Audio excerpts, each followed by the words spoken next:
আসসালামু আলাইকুম। এবার ভাবলাম যে পারিবারিক পুষ্টি বাগানের একটা বেডে আলু রাখবো।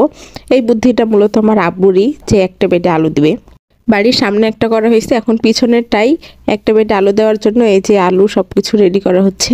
আপনি যদি ভালো বীজ নির্বাচন করতে পারেন তাহলে ভালো ফল দিবে। এর জন্য বীজ বাছাই আগে শিখতে হবে। আলুর ক্ষেত্রে রোগহীন, দাগমুক্ত, পচনমুক্ত এরকম মাঝারি সাইজের আলু নির্বাচন করুন, যেন আলুটা হয় 30-40 গ্রামের মতো। এক কথায় মুরগির ডিমের মতো।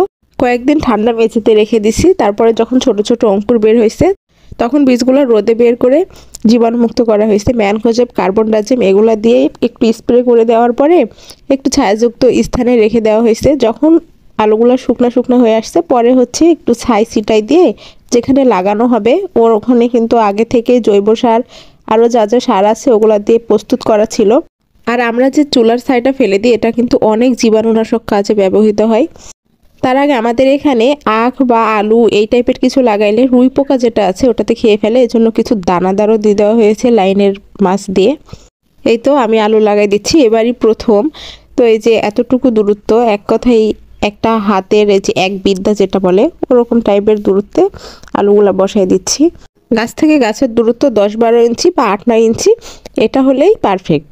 আলু লাগানোর পূর্বেই বেডের মাঝে 2টা লাইন বা খাস করে নিয়েছি। প্রতিটি বীজ আলুর দেখতে হবে অঙ্কুর কোন দিকে বেশি আছে, অঙ্কুর উপরে রেখে বসাতে হবে। খুব বেশি গভীরে দেওয়া যাবে না। বসানোর সময় হালকা মাটি চাপ দিতে হবে। আলু লাগানোর পরে হালকা মাটিতে সেচ দিতে হয়। মাটি শুকিয়ে গেলে তারপরে 10-12 দিন পরে আবার সেচ দিতে হয়। এবার যেহেতু আলু লাগালাম, দেখি কেমন হয়। পারিবারিক পুষ্টি বাগানের মূল উদ্দেশ্যই হচ্ছে পরিবারের চাহিদা পূরণের পাশাপাশি অতিরিক্ত বেশি হলে তখন বিতরণ, বাজারজাতকরণ। অক্টোবর-নভেম্বর আলু লাগানোর একদম উপযুক্ত সময়। যেখানে শীত বেশি যেসব এলাকায়, সেগুলোতে ডিসেম্বর পর্যন্ত লাগানো যায়। তো আজকের ভিডিওটা এই পর্যন্তই। আল্লাহ হাফেজ।